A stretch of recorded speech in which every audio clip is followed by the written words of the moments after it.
एक समय की बात है। जंगल में नदी किनारे एक विशाल बरगद के पेड़ के नीचे आचार्य चाणक्य और चंद्रगुप्त एक साथ बैठे थे। तभी अचानक से चंद्रगुप्त ने पूछा, गुरुदेव, इस दुनिया में कौन नहीं चाहता है कि धनवान बने? मेहनत तो सभी करते हैं, धनवान बनने की सभी कोशिशें करते हैं, लेकिन मैंने अक्सर देखा है कि कुछ इंसान कम मेहनत करके भी अमीर हो जाते हैं। लेकिन गरीब मेहनत मजदूरी करता है, पसीना बहाता है, लेकिन फिर भी वो कभी धनवान नहीं बन पाता। क्या मेहनत से ही धन कमाया जा सकता, अमीर बना जा सकता है? चाणक्य मुस्कुराए। उनकी आंखों में वह तेज था जो सदियों से नीति के रहस्यों को संजोए हुए था। वे बोले, चंद्रगुप्त, जिंदगी में एक बात हमेशा याद रखना, मेहनत तो गधा भी करता है, गधा भी भारी बोझ उठाता है, दिन रात खटता रहता है, लेकिन गधे की तरह मेहनत करने वाले इंसान हमेशा गरीब ही रहता है। लक्ष्मी उसी के पास आती है जो बुद्धिमान होता है। मेहनत, अमीरी धनवान व्यक्ति मेहनत से नहीं अपनी बुद्धि से बनता है। अगर ये बात सबको समझ में आ गई, उस दिन समझो कि कायनात पलट सकती है। सब कुछ बुद्धि का खेल है। हकीकत में तुम्हें धनवान बनने के लिए मेहनत का 1% भी रोल होता ही नहीं है, क्योंकि मेहनत सिर्फ मजदूरी और दिमाग की चोरियां, यानी जो अपने दिमाग का इस्तेमाल नहीं करना चाहते हैं, उनके हिस्से ही आती है। अगर तुम धनवान बनने की राह पर हो तो सबसे पहले तुम्हें मेहनत छोड़नी पड़ेगी। तुम्हें वो चीज सोचनी पड़ेगी जैसे तुम अपने दिमाग को काम पर लगा सको। तब चंद्रगुप्त ने कहा, हे गुरुदेव, मुझे आज कृपा करके इन सभी चीजों के बारे में बताइए। चाणक्य ने सिर हिलाया और बोले, ठीक है, आज मैं तुम्हें इन्हीं बातों को बताऊंगा। इसलिए चंद्रगुप्त, तुम मेरी बातों को ध्यान से सुनो। नमस्कार दोस्तों, YouTube चैनल में आपका स्वागत है। इस वीडियो को अंत तक देखें, क्योंकि वीडियो में छिपे हैं चाणक्य नीति के वे रहस्य जो आपकी जिंदगी बदल सकते हैं। और अगर आपको चाणक्य नीति पसंद है तो बस कमेंट में आप चाणक्य नीति लिखते हैं। हम समझ जाएंगे कि आप हमारे वीडियो को देखते हैं और आपको बहुत पसंद आ रही है। तो चलिए वीडियो की शुरुआत करते हैं। अब चाणक्य ने चंद्रगुप्त की ओर देखा और बोले, तब चाणक्य ने चंद्रगुप्त से कहा, मैं यह नहीं कहता कि तुम्हें मेहनत की आवश्यकता नहीं है। धनवान बनने के लिए मेहनत तो करनी ही पड़ेगी, परंतु उस मेहनत का तरीका थोड़ा अलग होगा। आज मैं तुम्हें वही समझाने जा रहा हूं। याद रखना, मेरी यह बातें तुम्हारे पूरे जीवन में काम आएंगी। चंद्रगुप्त, धन की देवी लक्ष्मी को आकर्षित करने के लिए मैं तुम्हें 7 ऐसे नियम बताऊंगा जो सदियों से राजाओं को सम्राट और गरीबों को धनवान बना चुके हैं। ये नियम मेहनत की नहीं, बुद्धि की पूजा करते हैं।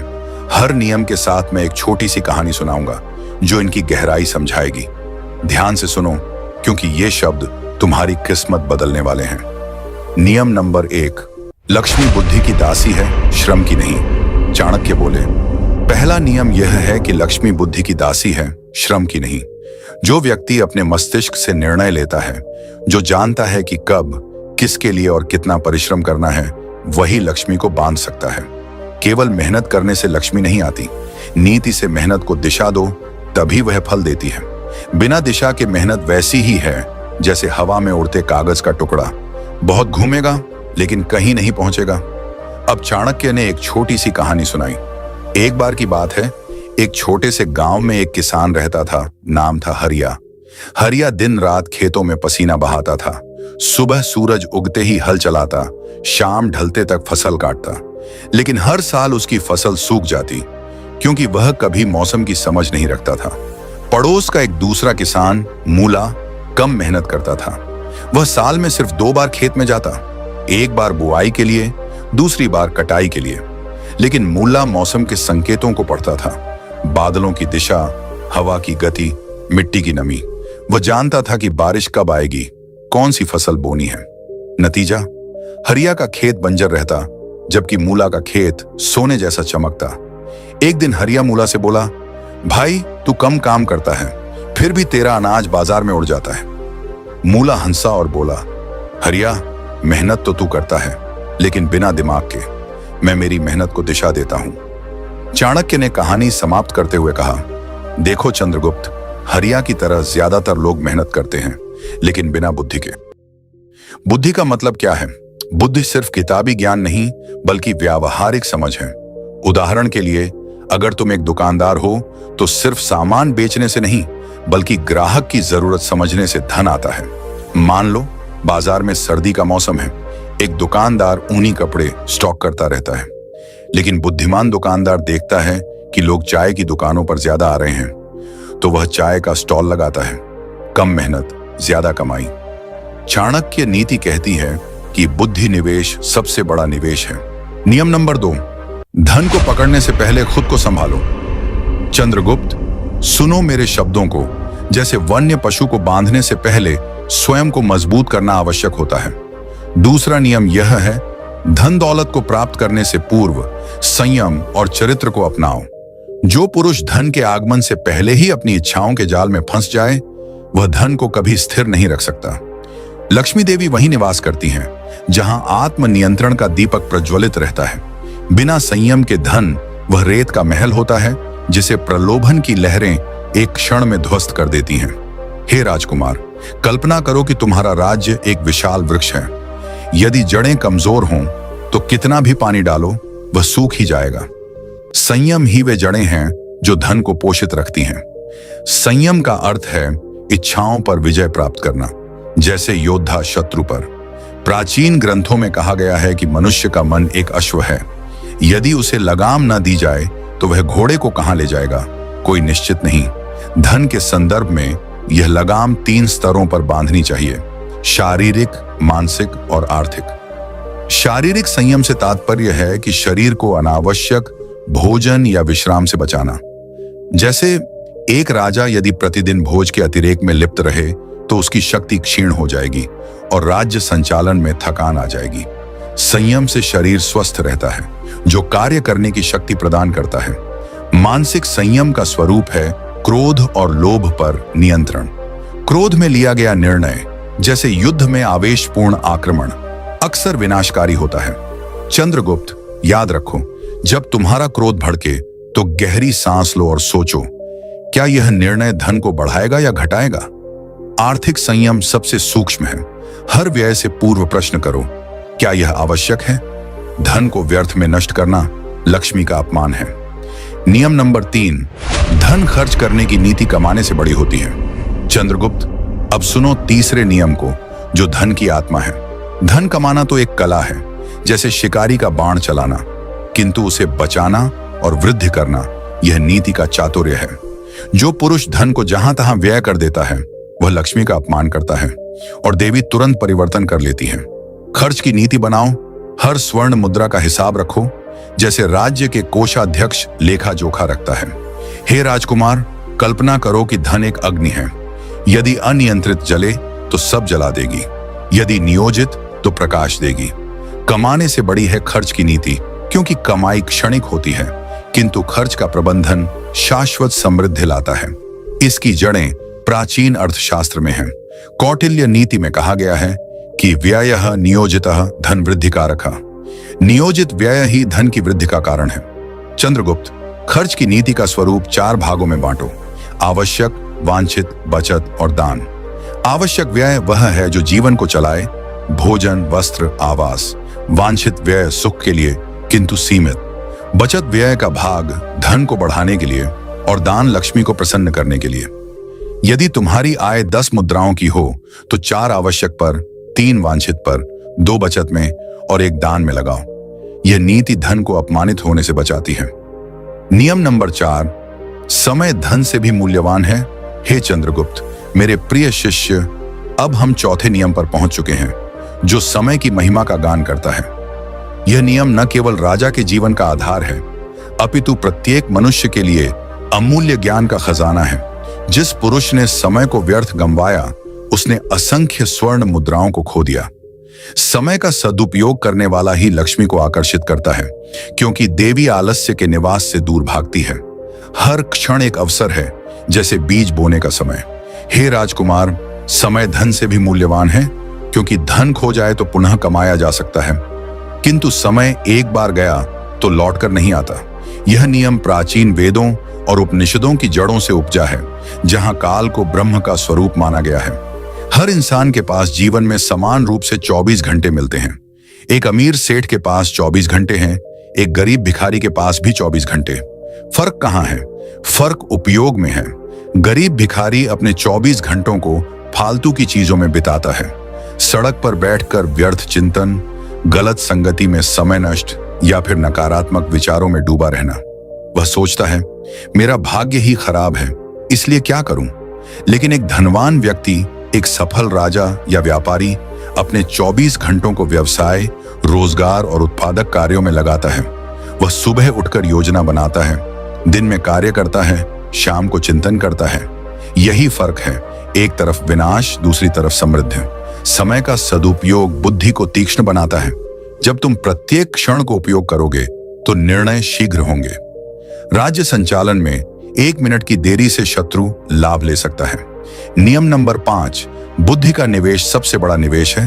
हे चंद्रगुप्त, मेरे प्रिय शिष्य, अब हम 5वें नियम पर पहुंच चुके हैं, जो बुद्धि की महिमा का उद्घोष करता है। यह नियम न केवल धन संचय का रहस्य है, अपितु जीवन की सच्ची समृद्धि का आधार भी। धन को वस्तुओं में न लगाओ, अपितु बुद्धि में लगाओ। ज्ञान की वृद्धि ही धन को आकर्षित करती है। हे राजकुमार, बुद्धि निवेश धन का मूल स्रोत है, क्योंकि जो बुद्धिमान है वह अवसरों को पहचानता है, जोखिमों से बचता है और निर्णयों से विजयी होता है। प्राचीन ग्रंथों में विद्या परमम धनम कहा गया। विद्या ही परम धन है।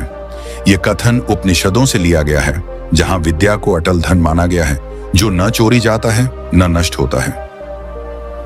हे चंद्रगुप्त, कल्पना करो कि तुम्हारा राज्य एक विशाल वृक्ष है। जड़ें बुद्धि हैं जो पोषण प्रदान करती हैं। बिना जड़ों के वृक्ष गिर जाता है। बुद्धि निवेश का अर्थ है धन को वस्तुओं जैसे आभूषण या महल में न लगाना, अपितु ज्ञान में। एक व्यापारी जो केवल सोना खरीदता है वह जोखिम में पड़ता है, किंतु जो बुद्धि में निवेश करता है वह बाजार के रहस्य जान लेता है। बुद्धि से निर्णय सटीक होते हैं। एक राजा जो बिना सलाह के युद्ध करता है हार जाता है, लेकिन विद्वान राजा जैसे विक्रमादित्य ने बुद्धि से साम्राज्य विस्तार किया। दैनिक जीवन में एक किसान जो मौसम का ज्ञान रखता है वह फसल बढ़ाता है। उपाय सरल है, ग्रंथ पढ़ो, अर्थशास्त्र, नीति शास्त्र, गुरु से सीखो, सभा में विद्वानों को आमंत्रित करो। चंद्रगुप्त, राज्य में भी बुद्धिमान सलाहकार धन बढ़ाते हैं। एक सलाहकार जो अर्थव्यवस्था समझता है, करों को सही लगाता है। पंचम निष्कर्ष, बुद्धि को अपना धन बनाओ, बुद्धि को अपना धन बनाओ। यह वाक्य मात्र एक सलाह नहीं, अपितु एक मंत्र है जो प्राचीन काल से लेकर आधुनिक युग तक हर सफल पुरुष का मूल आधार रहा है। हे राजकुमार, बुद्धि निवेश सबसे बड़ा है, इसे अपनाओ, धन आएगा। जय हो। कल्पना करो चंद्रगुप्त, एक ऐसा राज्य जहां सोना चांदी की नदियां बहती हों, जहां खजाने की दीवारें ऊंची हों, किंतु शासक का मन अज्ञान के अंधकार में डूबा हो। क्या वह राज्य कभी स्थिर रह सकता है? क्या वह धन कभी सुख का कारण बनेगा? नहीं हे मित्र, असली धन तो वह है जो तुम्हारे मस्तिष्क की कोठरियों में संचित हो। ज्ञान का भंडार, विवेक का प्रकाश और बुद्धि का तेज। यह धन चोरी नहीं होता, नष्ट नहीं होता और न ही समय के साथ मुरझाता है। यह तो बढ़ता ही जाता है, जैसे कोई वटवृक्ष जो एक बीज से लाखों शाखाओं में विस्तार पा लेता है। बुद्धि को धन बनाने का अर्थ है हर क्षण को एक निवेश का अवसर मानना, हर किताब पढ़ना, हर अनुभव से सीखना, हर गलती को सबक बनाना। यही है वह निवेश जो ब्याज पर ब्याज देता है। अब सोचो, क्या बुद्धि मात्र किताबी ज्ञान है? नहीं चंद्रगुप्त, बुद्धि तो वह ज्वाला है जो मन को प्रज्वलित करती है, जो निर्णयों को दिशा देती है और जो जीवन की जटिलताओं को सरल बनाती है। प्राचीन आर्षि कहते थे, विद्या विनयम ददाति, ज्ञान विनम्रता प्रदान करता है। लेकिन आज के युग में जब दुनिया तेजी से बदल रही है, बुद्धि को अपनाने का अर्थ है निरंतर सीखना। कल्पना करो एक योद्धा जो तलवार चलाने में निपुण हो किंतु रणनीति से अज्ञानी हो, वह कभी विजयी नहीं हो सकता। ठीक वैसे ही व्यापार में धन कमाना मात्र पर्याप्त नहीं, बुद्धि से उसे संभालना, बढ़ाना और संरक्षित रखना ही असली कला है। हे चंद्रगुप्त, तुम्हारा राज्य मौर्य साम्राज्य का प्रतीक है, विशाल, शक्तिशाली, किंतु उसकी नींव बुद्धि पर टिकी है।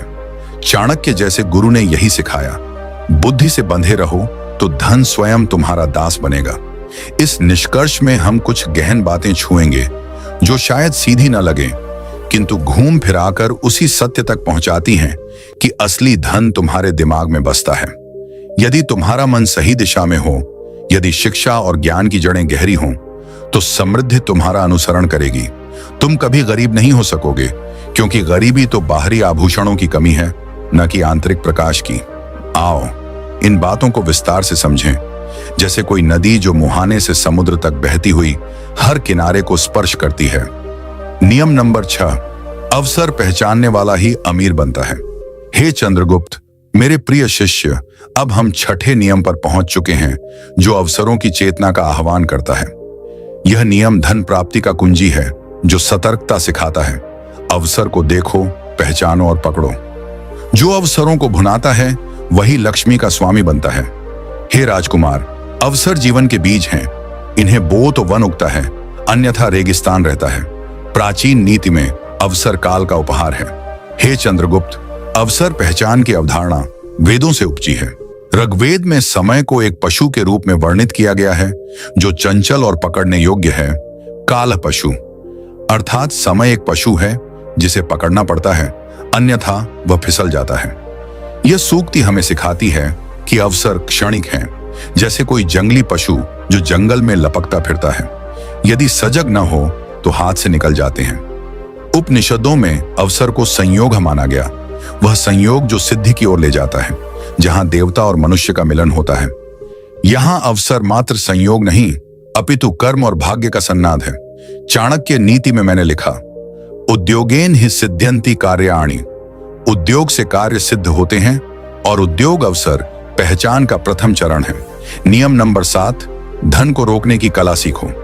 हे चंद्रगुप्त, मेरे प्रिय शिष्य, अब हम 7वें नियम पर पहुंच चुके हैं, जो धन संरक्षण की सूक्ष्म कला का रहस्य उजागर करता है। यह नियम कमाई की चमक से परे जाकर धन की स्थिरता पर जोर देता है, क्योंकि कमाना सरल है, किंतु संभालना चातुर्य की मांग करता है। धन रोकने की कला अपनाओ। हे राजकुमार, यह कला विविधीकरण में निहित है। एक स्थान पर न रखो, अपितु बहुधा स्रोतों में बांटो, ताकि एक की हानि से सब नष्ट न हो। प्राचीन अर्थशास्त्र में संरक्षण वृद्धि का आधार है। कौटिल्य अर्थशास्त्र में मैंने स्वयं वर्णन किया है कि धनम रक्षेत विविधेन पथेन। धन को विविध मार्गों से संरक्षित करो, क्योंकि एक ही द्वार से आग लग जाए तो सब जल जाता है। आओ हम इसकी साहित्यिक और सैद्धांतिक पृष्ठभूमि से लेकर व्यावहारिक उपायों तक गहनता से चर्चा करें। मैं इसे एक राजसभापति के भाषण की भांति विस्तार पूर्वक समझाऊंगा, ताकि तुम्हारा हृदय और बुद्धि दोनों इसमें रमा जाए और तुम राज्य संचालन में इस कला के स्वामी बन जाओ।